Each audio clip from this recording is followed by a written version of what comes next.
Hi நண்பா, உங்கள் தமிழ்.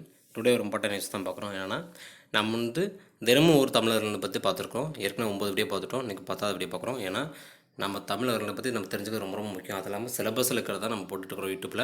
அதனால் குரூப் 2 இருந்தாலும் சரி, குரூப் 4 இருந்தாலும் சரி, மற்ற எல்லா எக்ஸாம் இருந்தாலும் தமிழ் பேப்பர்னும்போது தமிழ் பற்றி நிறைய தெரிஞ்சு வச்சுக்கணும். அது யூஸ்ஃபுல்லாக இருக்கும். ஓகேங்களா? இன்றைக்கி வீடியோ யாரை பார்க்க போகிறோம்? ராபி சேதுப்பிள்ளையை பற்றி தான் நம்ம பார்க்க போகிறோம். சரிங்களா? அவரை பற்றி இந்த குரூப் 2 கூட கொஸ்டின் வர மாதிரி வாய்ப்பு இருக்குது. அது இல்லாமல் 2022 குரூப் 2ல் குரூப் 4ல் கொஸ்டின் கேட்டிருக்காங்க. ஓகேங்களா? 2022 குரூப் 4ல் ஊரும் பேருங்கிற ஒரு கொஸ்டின் கேட்டிருப்பாங்க. உங்களுக்கு எல்லாருக்கும் தெரியும். அது சிலபஸில் இருக்கிற கொஸ்டின். ஓகேங்களா? சிலபஸில் ஒரு டாப்பிக்காக இருக்கும் அந்த பாடம்.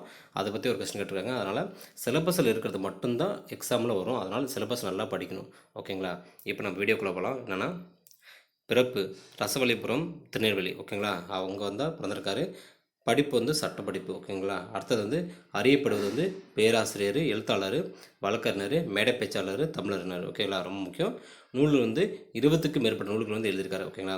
விருது தமிழின்பம் என்ற நூலுக்கு சாகித்ய விருது, அகாடமி விருது. ஓகேங்களா? தமிழின்பம் என்ற நூலுக்கு இவர் வாங்கியிருக்காரு. எப்போ வாங்கியிருக்காருன்னா 1955 வாங்கியிருக்காரு. ரொம்ப ரொம்ப முக்கியம். இந்த இயரெல்லாம் ரொம்ப முக்கியம் நண்பர்களே. நல்லா இயரெல்லாம் நோட் பண்ணுவீங்க. ஏன்னா எந்த கொஸ்டின் எது கேட்பாங்கன்னு சொல்லவே முடியாது. ஆனால் எல்லாத்துக்கும் நம்ம ரெடியாக இருக்கணும். ஓகேங்களா?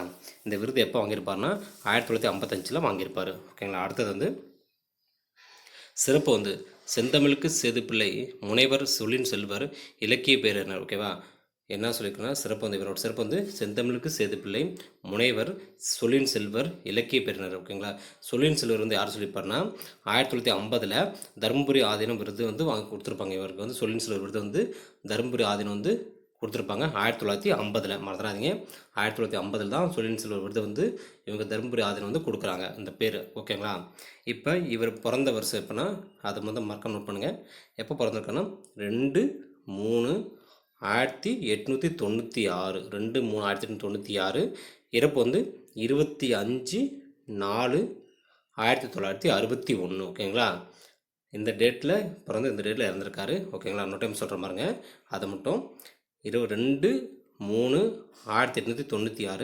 25/4/1961. ஓகேங்களா? இந்த டேட்டை மறக்காம நோட் பண்ணுங்கள். ரொம்ப ரொம்ப முக்கியம். அடுத்தது இவரை பற்றி நம்ம வேறு நிறைய அப்டேட் தெரிஞ்சுக்கலாம். ஸ்கூல் புக்கில் புது புக்கிலும் சரி, பழைய புக்கிலும் சரி, இவரை பற்றி ஒரு டாப்பிக்காக கொடுத்துருக்காங்க. இவரை பற்றி நிறைய விஷயம் சொல்லியிருக்காங்க. ஓகேங்களா? அதெல்லாம் நம்ம பார்த்து தெரிஞ்சுக்கலாம். என்னென்னா, இவர் ராபி சேதுப்பிள்ளை சொல்லின் செல்வர் என்று சொல்லியிருக்காங்களா. செயலுக்கே உரிய எதுகை, மோனை என்பவற்றை உரைநடைக்குள் கொண்டு வந்தவர் இவரே. அப்புறம் செயலுக்கே உரிய எதுகை மோனை ஆசிரியங்க, அதை உரைநடையிலும் கொண்டு வந்தவர் ராபி சேதுப்பிள்ளை தான். அதை மறக்காமல் நோட் பண்ணுங்கள். ஏன்னா 7th புக்கில் புது புக்கில் இருக்குது ஃபஸ்ட் டைமில். ஓகேங்களா? அந்த ஒரு இது.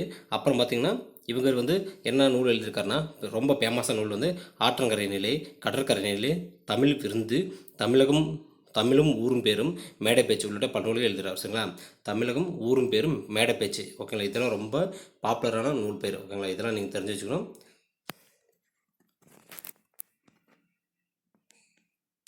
இதெல்லாம் ரொம்ப பாப்புலரான நூல் பேர். ஓகேங்களா? அடுத்தது என்னென்னா, இவர் பற்றி சொல்கிறதுக்கு நிறைய இருக்குது. ஏன்னா ஸ்கூல் புக்கில் பழைய புக்கிலும் புது புக்கிலும் எல்லா புக்கிலும் இருக்குது.